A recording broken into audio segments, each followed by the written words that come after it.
Tonight, we bring you to Labrador's North Coast for a second day of apologies. The treatment of Inuit in residential schools represents a tragic and sad chapter in the history of Newfoundland and Labrador. Premier Andrew Furey meets with more residential school survivors and their families. A month before Christmas and losing everything, now I had to start all over. Some NL housing tenants are wondering what to do now after a downtown fire took everything.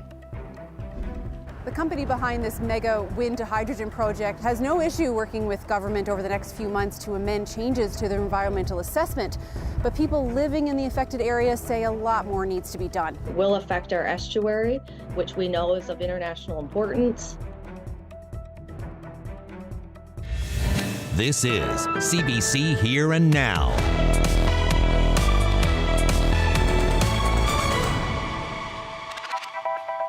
Good evening and welcome to Here and Now. 2 more apologies today for residential school survivors and their families in Nunatsiavut communities. The Premier visited Hopedale and Makkovik to offer apologies on behalf of the provincial government. As Here and Now's Heather Gillis reports, survivors are also calling for more action on reconciliation. We are sorry. Another apology in another Nunatsiavut town. This morning in Makkovik, about 50 people gathered at the community center. Survivors listening attentively and solemnly, waiting to hear long-awaited words of apology. We turned a blind eye and neglected our responsibility as a government. A lighting of the hulik at each ceremony. And then some drumming and throat singing. In Makkovik today, residential school survivors accepted Premier Andrew Furey's apology on behalf of the provincial government. But today, the conversation also turned to reconciliation in the future and what communities here on Labrador's coast need going forward. Toby Anderson accepted the apology in Makkovik and says to make the apology and reconciliation meaningful, they need things like better access to health care. We see people in the province screaming and protesting because they lost a family doctor. Well, Premier, our people don't know what a family doctor is. Makkovik has one doctor to serve the community. That doctor lives in St. John's, works in the Health Science Center, and comes to Makkovik. We have had 3 visits in 4 years from the doctor. Premier, that's unacceptable. 11-year-old Aju Lightfoot's great-grandparents and her grandfather went to residential school. She wants to see action follow. I think if he doesn't give money to our culture and our language, then his sorry doesn't mean anything. Because those residential schools try to take away our culture. In Hopedale, the site of Furey's second apology today, and the 4th in Nunatsiavut, Toby Obed, who was critical in the class action lawsuit, settlement, and apology from the federal government, accepted this provincial one. It's been a long time in the making, it's been a long time in the process. But we got it. We actually have our apology from the province.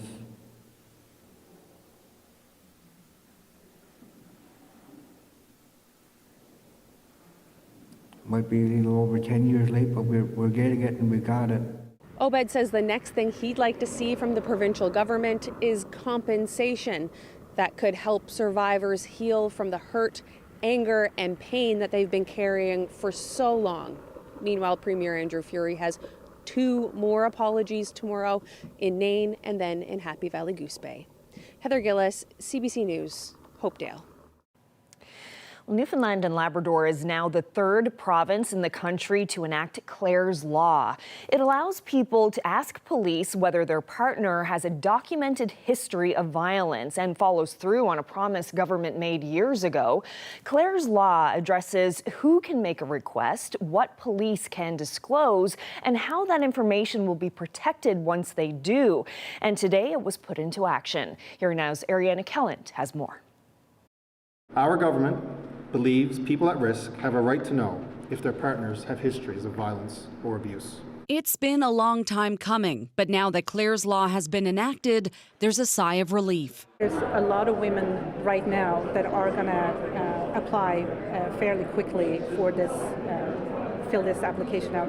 Advocates say the need for Clare's Law, which is considered another tool in combating intimate partner violence, is great.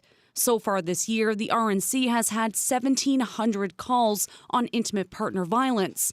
And at Iris Kirby House, we had to turn away 397 individuals from the shelter last year, fiscal year, because we were full. The Clare's Law website is now live. This is where any person can apply for information on their partner, potential partner, or you can apply on someone else's behalf as long as you have their written consent. Now, the application would be processed by the RNC or RCMP depending on where you are in the province. Once an application is processed, the police could request an in-person meeting. This is where you'll discuss your level of risk, and you can get information on that partner. It could be a criminal record or any complaints that have been made to police, but you have to sign an NDA or a non-disclosure agreement in order to do that. And in some cases, no application is necessary. So we have officers that review every file that comes into the RNC on a daily basis, and if we recognize there's something with an intimate partner, it's logged. So that's where the right to know comes in. So we can approach this person and say, hey, there is some risk here. Within RNC jurisdictions, Clare's Law applications will be handled by the IPV or Intimate Partner Violence Unit, where there are just 2 officers. Madden doesn't believe that will be a problem. We also have people trained right across the province in all jurisdictions, and we also have people trained within the Criminal Investigation Division within the RNC. So we have a lot of people who are familiar with Clare's Law now and are willing to assist with it. The RCMP has a team of 5 that will catch the applications as they come in. But at its core, Clare's Law is meant to keep people safe and prevent tragedies before they happen. As for how long it will take to get this crucial information, we will complete those applications and assessments as soon as possible. Ariana Kelland, CBC News, St. John's. Well, a couple in downtown St. John's lost everything this week when a fire destroyed their Newfoundland and Labrador housing unit. Today, they got the chance to return to their apartment for the first time and gave us this first-hand account of what happened Monday morning. I was asleep. My girlfriend woke me up. As far as she woke me up, she came in yelling at me the house was on fire, and I actually wasn't really believing at the time I got up and actually stuck my head out the window, and everybody, the firemen were out here, everybody was telling me, screaming at me to get out. And I grabbed my animals and I just come out and I realized the house was like fully up in flames. 55 Lime started first, the red house there, started there. And then when I came out, I watched the wind literally blow it over and then catch our roof on fire. This place is emergency housing. They are trying to get us a new unit as best as possible. Right now, that's all we know is we got access to see what we could get, but there's, as you could tell yourself, it's like we can't get nothing out of there. There's nothing salvageable out of there. There's no clothes, we lost everything we were on the red. It's a month before Christmas and losing everything, now I had to start all over. We got a little help from Red Cross. We got a lot of donations. We got a lot of friends and family too that's going to help, right? So I mean, we'll be okay, but we're just going to have to take it day by day now, right? We were asking for a transfer out of here. We were hoping it would work out this way. We didn't want it this way to get out of here, but we got out of here. We're hoping we're just they give us at least a decent spot that we can have our animals in, and we're just looking for a comfortable place that we can just be content, That's all we want, right? We just want to be content and just peaceful, right? That's what anybody wants, right?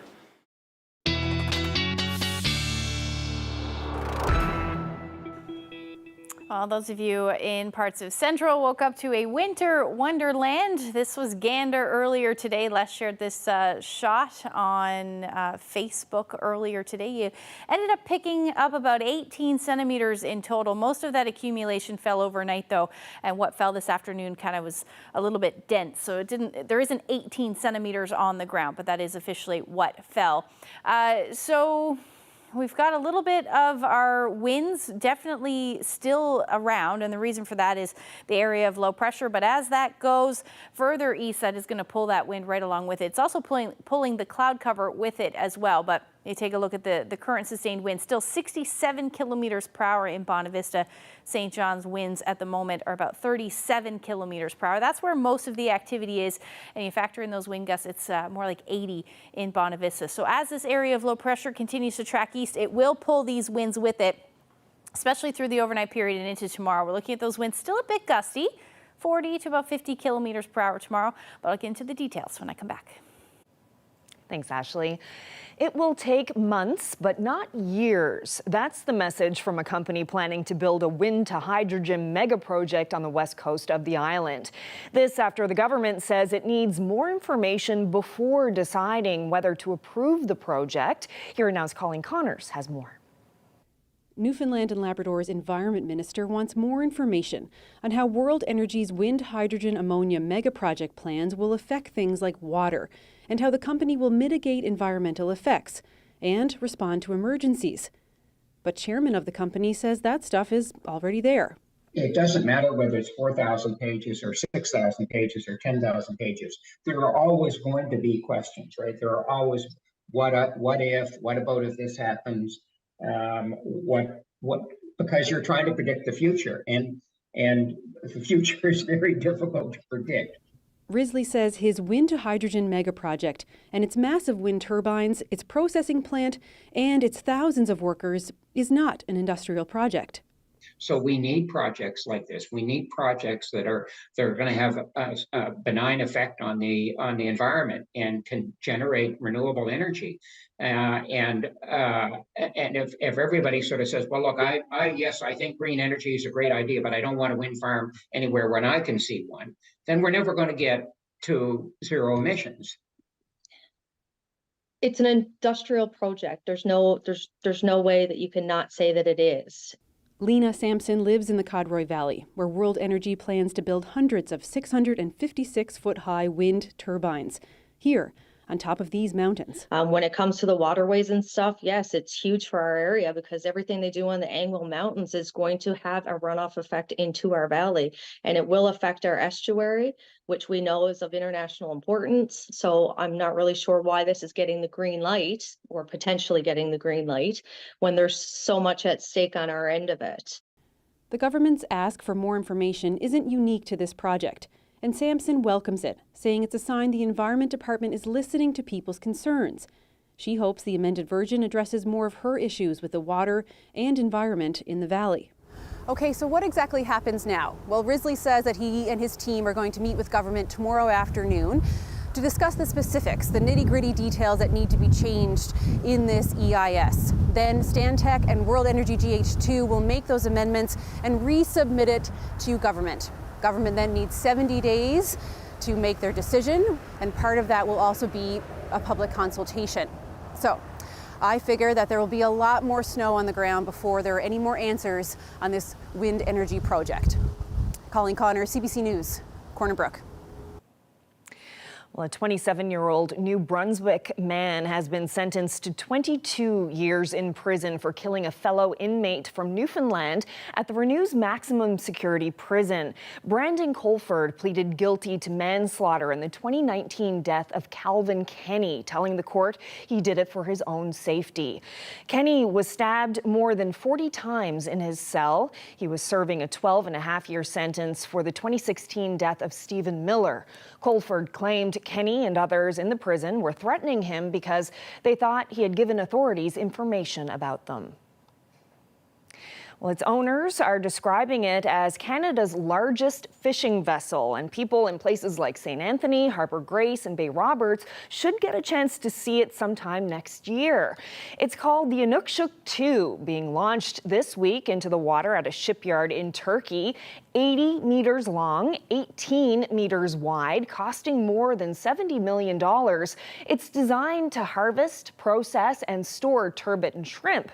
The ship was commissioned by Nunavut-based Baffin Fisheries, who says the crew will be from Nunavut and Newfoundland and Labrador. The vessel will also land its catches at ports in this province. Now, the vessel is scheduled to be delivered by the middle of next year, but Baffin Fisheries CEO Chris Flanagan is not ruling out a delay because of global supply challenges.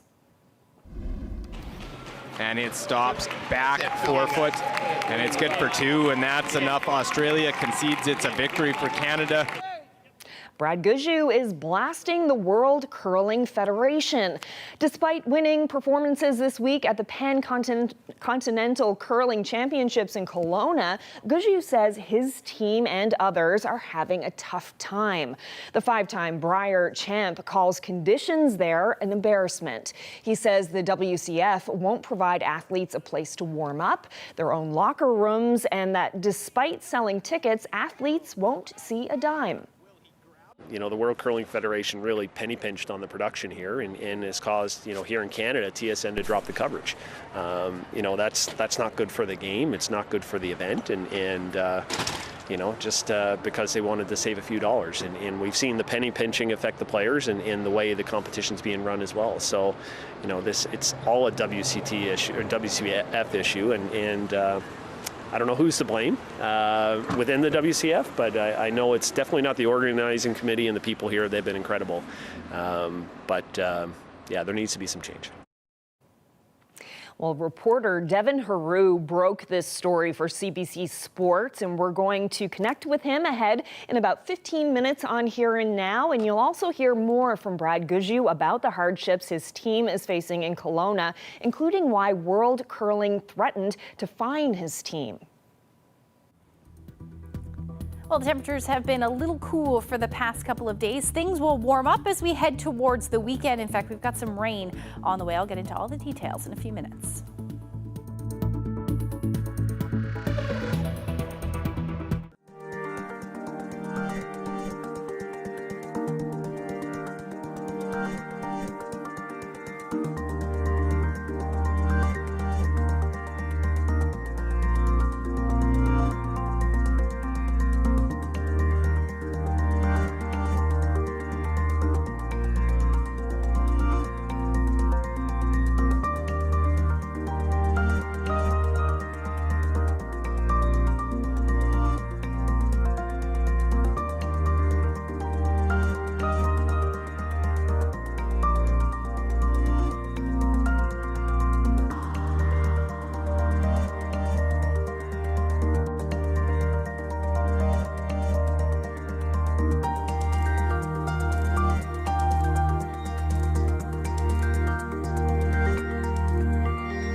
Time for a look at the weather, and Ashley, it was another chilly one out there. Yeah, we saw a lot of cold rain last night. Winds picked up this afternoon here in St. John's as well, thanks to where an area of low pressure is and also a ridge of high pressure. So temperatures stay pretty cool. 4 degrees in St. John's is where we topped off, 7 in Cape Rice. And those temperatures, pretty much as you head across the island, are sitting just a couple of degrees above zero. Labrador, coldest temperature was in Lab City, where you sat around -3 for most of the day. And then a little bit above zero the further east you go. But if we take a look at the current temperatures, they have dropped a tad. 1 degree is what it is in St. John's right now. You factor in that wind chill, feels more like -6. Wind chill also similar in Bonavista. And then as you head towards Twillingate, you're feeling more like -8 with that wind chill. Up across Labrador, the coldest area, makes sense, Lab City at about -11. So if you take a look outside right now, not a whole lot. Sun has set.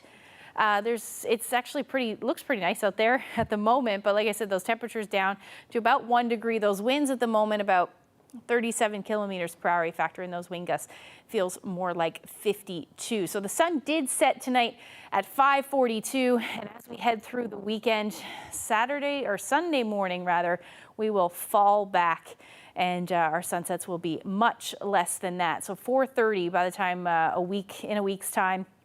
4:09 by the time we get into a month, and then we're currently losing about 3 minutes and 3 seconds of daylight each day. Now by the time we get into December 21st, the shortest day of the year, and then we'll be on the other side. We'll start getting back that time.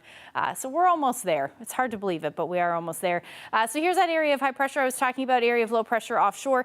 These lines here, these are lines of equal pressure. The tighter they are, the stronger the wind. So it is pulling, as that area of low pressure heads further east, it's going to pull some of that wind with it. But for the most part, it's fairly quiet now. The skies are clearing, and we're going to stay fairly quiet as we head through the overnight tonight as well. And you'll note those winds will eventually ease off through the night. We'll likely see some cloud cover develop along with some onshore flurry potential for the west coast tonight, and then potentially the southwest as well. Otherwise, we should stay clear for the majority of the island, with those winds eventually easing by the time we get into tomorrow morning. Labrador, you're looking at a fairly quiet night tonight as well. A little gusty on the wind side, but overall just the chance of a few flurries for those of you in Lab West, at least for the first half of the evening. Overnight down to about -9. Minus single digits really the story for most of you, and that's the story across the island as well. The warmest temperatures will be further east, but hovering around the 0 degree mark.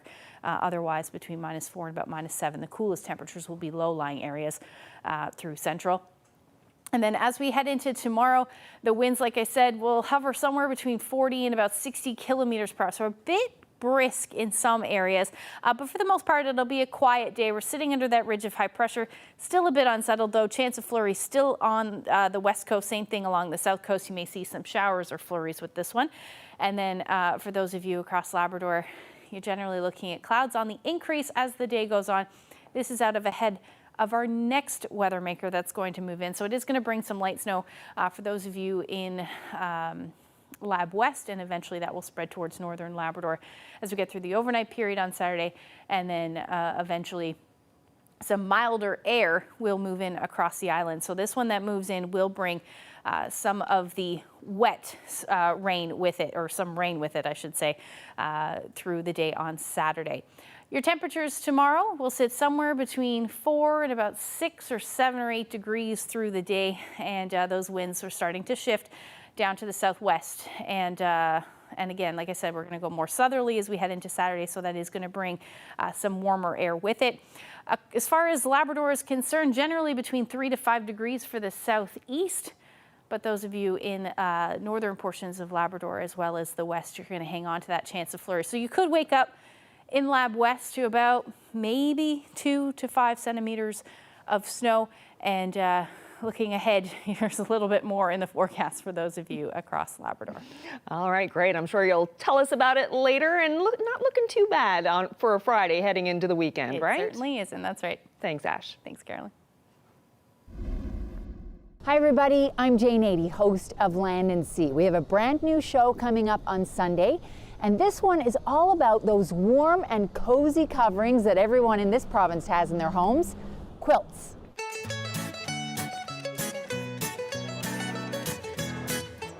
Since 2019, the communities of Bay de Verde, Greats Cove, and Redhead Cove have been hanging out their beautiful blankets as a summer attraction for locals and tourists alike. It's the Festival of Quilts. Rochelle Walsh is from Bay de Verde. She's been quilting for more than 20 years. She's one of the characters you'll meet in our show.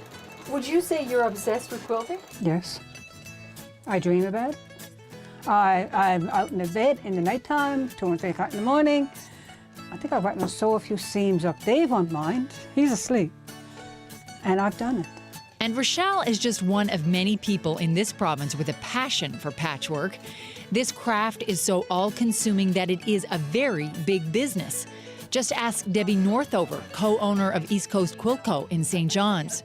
She and her business partner come to the festival to tap into a growing demand for supplies. Debbie says information compiled by Quilting in America shows the North American industry approaching $5 billion by 2026. We went to Houston Quilt Market, International Quilt Market at the George Byrne Arena in Houston. That is actually the largest trade show they have in that arena at that time, which is immense when you think of all the different industries that are out there. And then when COVID came, people weren't allowed to go out, they had disposable income, so this industry really bloomed then as well, because you need to be able to create things. You need to be able to use your mind and your hands. You were sequestered into your homes a little bit, and being able to create things that gave you satisfaction and accomplishments, it really helped this industry take off even more during that time. A lot more young people came into the industry, and it's just steadily growing now. East Coast Quilt Co. is even investing in custom-made fabrics that fly off the shelves. These materials, with images by local artist Lori Duty, are exclusive to their shop. They've sold more than 5,000 meters in the past year and a half. Debbie Northover says the stats show quilters aren't afraid to spend. Every couple of years, a company puts out a survey that quilt shops and quilters answer, and statistically, it's amazing. Most people have about $10,000 worth of stuff in their home. Most people have 2 or 3 sewing machines. So, you know, the mom who's been sewing all her life, now the kids come along and they get the old sewing machine, mom gets the new sewing machine, then the grandkids come along, and people keep their machines and they get new ones and they add to them, and then they're introducing a whole generation to sewing and quilting and other crafts. So tune in for our show that's all about people who are passionate about quilting. It's called Festival of Quilts, and you can see it Sunday at 11:30. That's 11 o'clock in most of Labrador. And if you happen to miss it on Sunday, you can always catch it on Monday, right after Here and Now on CBC Television. You know, not providing us a place to warm up, not giving us separate locker rooms, you know, not allowing us to watch practice, which in my 30 years of curling I've never seen happen before. One of Canada's top curlers has harsh words for the World Curling Federation. Our Jeremy Eaton connects with Devin Haru to hear why Brad Gujou is calling this week's international event in Kelowna a joke.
Brad Gushue is winning an international event in British Columbia, but he's not happy. Have a listen to him speaking yesterday in Kelowna. The issues that I have are with the World Curling Federation and kind of how they put the curlers second, or maybe not even second, but last. Not providing us a place to warm up, not giving us separate locker rooms, not allowing us to watch practice, which in my 30 years of curling I've never seen happen before, and we're at an international event. No one knows more about Team Gushue than our very own Devin Haru, who's joining us from Toronto. Good afternoon, Devin. Hello to you, Jeremy. Thanks for joining us. We appreciate this. Real quickly, for people who don't know, what event is going on in British Columbia? Devin?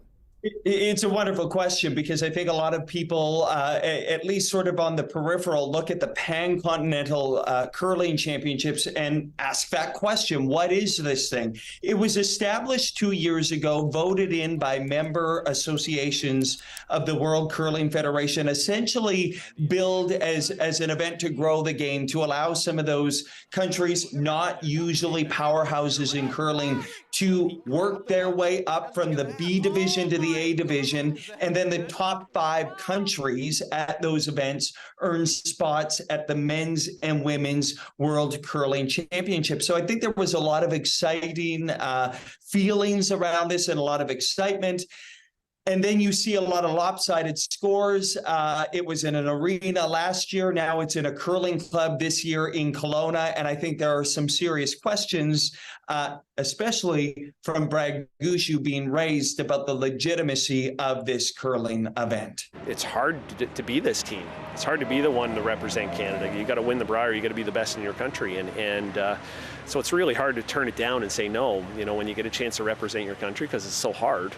But then when you come here and the World Curling Federation doesn't put any of the things in the event to promote it and grow the game and provide us the opportunities of that as athletes to even warm up before the game, that makes you second guess it a little bit. I've gotten to know Gushue and the boys really well over the last 7-8 years. In fact, I probably have spent more time with them than my own family members. And for Brad to sound off the way he did, talking about how curlers feel like second-class citizens when they go to World Curling Federation events, especially this event at a curling club in Kelowna. So he pointed to not having enough room to warm up and stretch and prepare for the game. In fact, he shared with me in our interview that ahead of their games, they were told to go outside. It was below zero to stretch and prepare for their game. They're also sharing change rooms with women's teams and a lot of movement in and out. And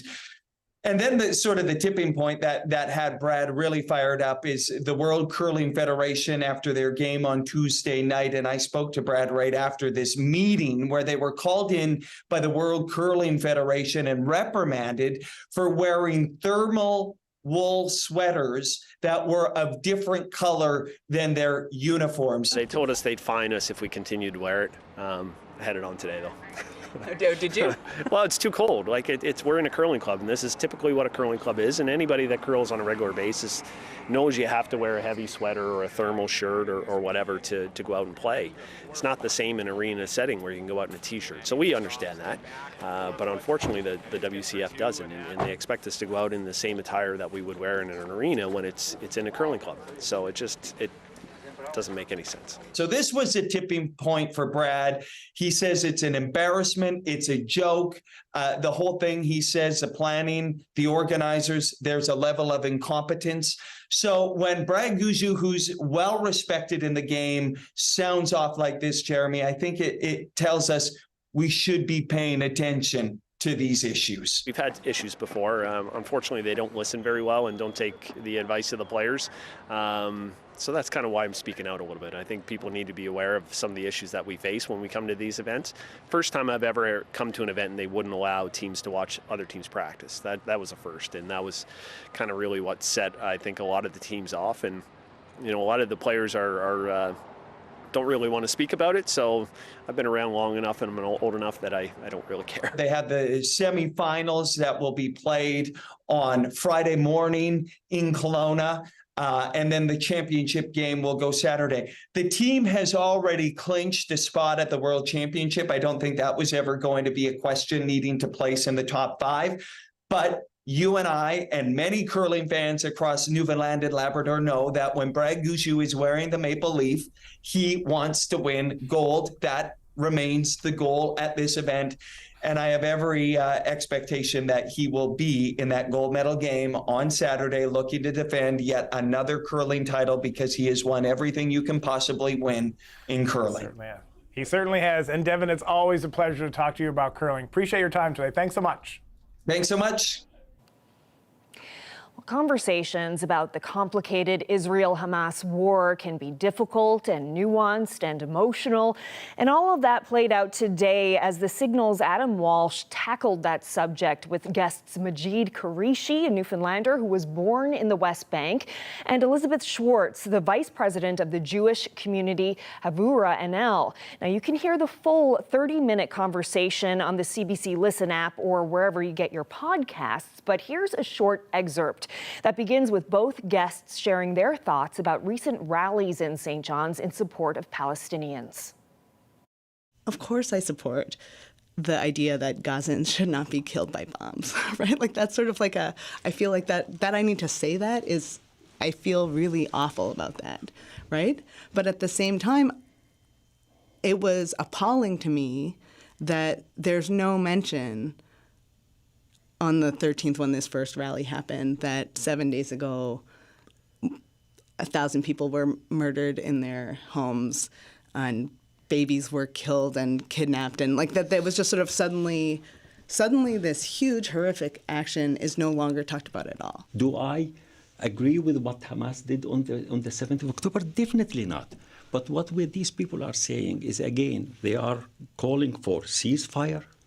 They are calling for end of occupation, and they are calling for the establishment of a Palestinian state. From river to sea, that's different, right? And I think that I know that Palestinian people use this phrase differently than Jews do, right? I absolutely understand that, and for many Palestinian people, this does not mean eradicating everybody, right? The two-state solution makes sense.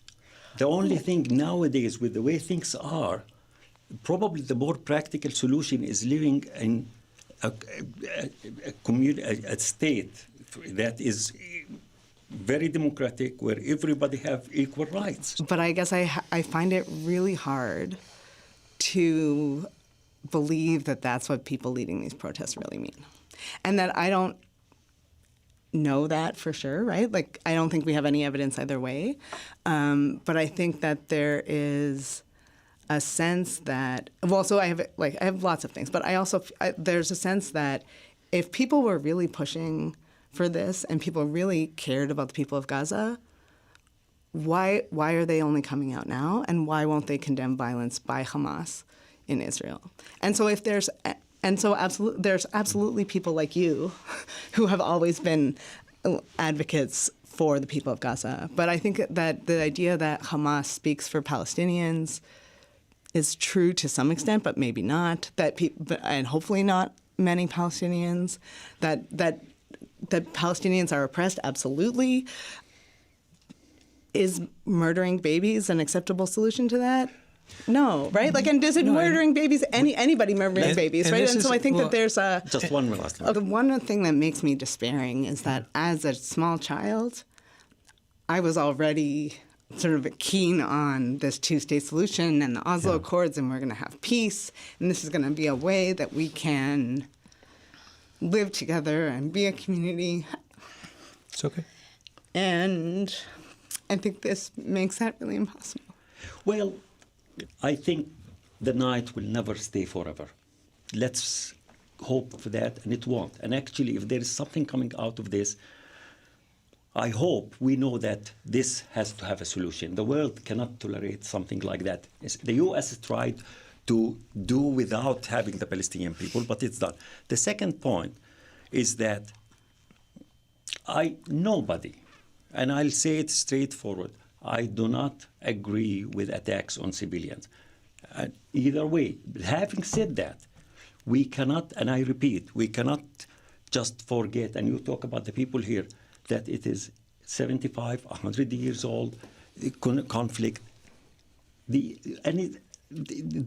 point is the Palestinian people suffered so much for so long, and they were the victims for so long. So they deserve, like every human being, self-determination, independence, living in dignity in their free place. I want to say thank you to both of you, because there are differences here, but at the same time, respect for human life is coming across from both of you, and I think that's the underscoring part of this show here today. So thank you both for this.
Well, one of the most beloved toys of the 20th century is back in the spotlight. No, it's not Barbie, it's the Easy Bake Oven.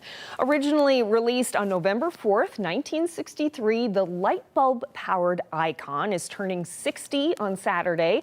Here Now's Aoife Alaba tracked down an original Easy Bake Oven to see what the classic can still do. They look like they're getting done. Yeah, I actually feel like they are. Yeah. This light bulb. Don't burn your nose. Easy bake, fast as you can. Mix 'em up, pour 'em in the pan. It's the toy that baked a million cakes. But this year, the Easy Bake Oven is baking a birthday cake for itself with 60 candles. I love my Easy Bake Oven. The first batch hit stores on November 4th, 1963. It had cool design and questionable child safety. It bakes like magic with 2 ordinary light bulbs. The look has changed and the safety has improved. But through 60 years of sales, the basic recipe of Easy Bake Oven hasn't changed. And people still love them. Did you have an Easy Bake Oven growing up? I did. You had this little pan and this little cake that got to be all yours at the end of it. And what did you make with it? Cakes.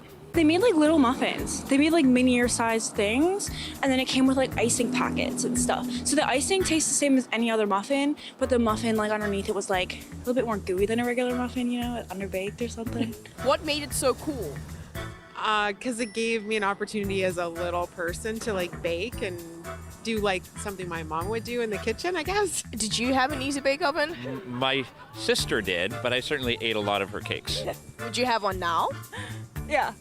Yeah, if someone was like, do you want an Easy Bake? I'd be like, yeah, kind of. You know, my inner child wants an Easy Bake still. Easy Bake. She's not alone. A quick look on Facebook Marketplace and I found an original Easy Bake Oven for sale for $25. That's more than a new one cost in 1963, but I think it'll be worth it. Got it, I got it! Yes, let's go. Okay, fun fact, this is actually my first ever Easy Bake Oven, so it's super exciting. Dun dun dun! This is actually so cute. I'm assuming this is where you cook the stuff on. Like it still has like it stays like chocolate chip mix. Have mother turn oven to 375. Sexist. They promised me a light bulb. Yep, way up there. Don't ask me how to use it because I don't know, so. To taste the magic of the Easy Bake Oven, I'm going to need some help. So I'm taking my new toy to a real bakery and a baker who knows how to use it. Hi, Anne. Hi. Thank you so much for doing this. So, this is an oven from 1963. So, yeah. From my era. I didn't say that. But yeah, so what do I do? Take out your bits and pieces. Do you want to make a cake or a muffin? So, I actually didn't think this one was gonna work, so I got a more modern one just in case.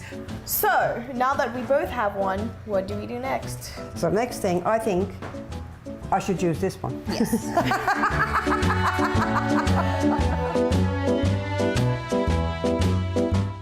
So you had an Easy Bake Oven when you were younger. I did. And now you own an actual real bakery. Did that have anything to do with this? Yeah, because I thought it was pretty cool how like you mix up things and you bake.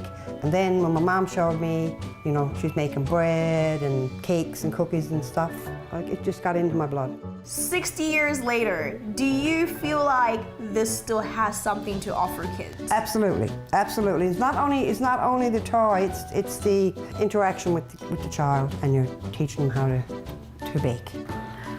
So these ones are done. So let's check the modern one. So guys, I don't think it's the oven. I think it's me. Vintage for the win. Taste test, you can tell that I clearly made this one. I don't know who made I don't know who made that one. Do not judge. A book by its cover. These are great.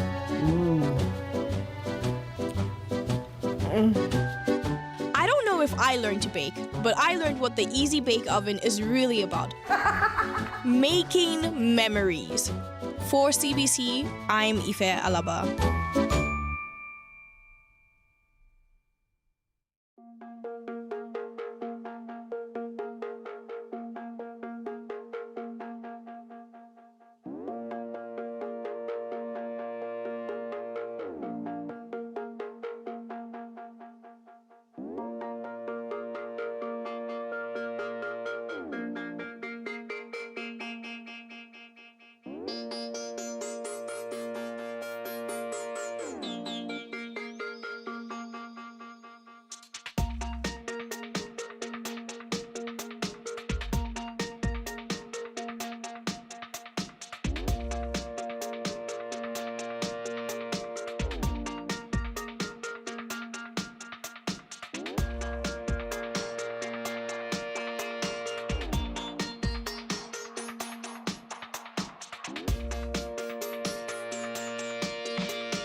A tailor-made attraction by quilt-loving communities.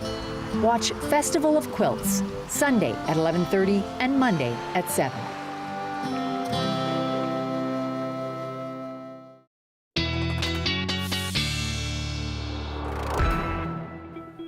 Ash and I are still talking about that Easy Bake item that Aoife Alaba did just before the break. And Ashley was saying that was her favorite toy growing up.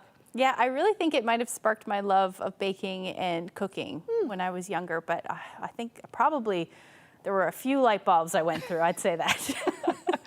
Yeah, I just love that story. I didn't have one growing up. It was lots and lots of fun, yeah. All right, so let's have a look at the weather, the long-range forecast. So we're getting deep into the weekend on Sunday and into next week. So what's in store for us? Yeah, we've got our next weather maker moving in as we head into Saturday, and that is going to bring some warmer temperatures, milder temperatures than we've been seeing for the past couple of days. Let's take a look at what's going on. So this is unfortunately going to bring some snow up to parts of Labrador, fortunately, if you love it. But this is going to bring some unsettled weather, especially towards the southeastern portion of Labrador, likely in the way of rain, and that southerly flow definitely going to bring rain across the island. So anything that has fallen over the past couple of days as far as snow is concerned will be gone as this rain moves through. And eventually, as we get into Saturday evening, behind the cold front, some colder air will move in across Labrador, and that will cool the temperatures for those of you in the southeast. But overall, our daytime highs across the Big Land will sit between 3 and about 5, coolest in the west, where your temperatures will stay below 0. But like I said, warming up central, eastern areas of the island, 9-10 degrees is your daytime highs. The area of low pressure is also going to bring some gusty winds with it as well. So that will be the story. But we can expect that rain later in the day for the Avalon. We should actually see some sun to start, but that rain will work its way across the island as the day goes on. And then it's Saturday evening and Sunday, as that area of low pressure departs, we should see a fairly nice start to the day on Sunday. Some clouds may move back in as the day goes on for the majority of the island. But for the most part, it actually looks like a pretty nice day. And we're looking at that snow across Labrador continuing, especially in the west, where you could pick up a few more centimeters as well. And the other thing is the clocks fall back at 2 a.m. on Sunday. So certainly keep that in mind, although most of our devices do it for us. But, you know, the microwave and the stove, we still have to change those. So for your Sunday, actually not looking too bad as far as temperatures are concerned, 8 to 10 degrees for central and eastern Newfoundland. The further west you go in northern portions of Labrador. Still looking at that chance of flurries, especially late in the day, but definitely in St. Anthony and then Labrador back below 0, anywhere from -1 to about -4 as your daytime highs on Sunday. Temperatures are going to decline as we head into the beginning of next week. We'll see some lingering shower activity on Monday for St. John's and eastern Newfoundland, cooling off even more so as we head into Tuesday, but looking pretty nice as far as the weather is concerned, just some cloudy periods. And then for central Newfoundland, you're looking at some clearing as your Monday rolls through. Tuesday, a few flurries are certainly possible as your daytime high hovers around the 2-degree mark. And for western Newfoundland, you're looking at between 1 and 2 degrees for your Tuesday. For eastern Labrador, flurries the story on Monday. And then for those of you in western Labrador, flurries pretty much the story for you as your temperatures hover in the minus single digits. Oh, now, wow. Speaking of snow, not so snowy out there, but this is a super, oh my goodness. Supper time now. Surfer Robert shared this great shot. They definitely wearing a wetsuit. Oh my goodness, look at that wave. What a great shot. Very cool shot. Thank you so much for that. If you have any weather photos that you would like to share with us, you can send them to nlphotos@cbc.ca. That is great. All right, well, that's it for us on this Thursday evening. Friday coming tomorrow, weekend. Almost here. Coming. Okay, that's it for us tonight. Thank you so much for watching. Good night.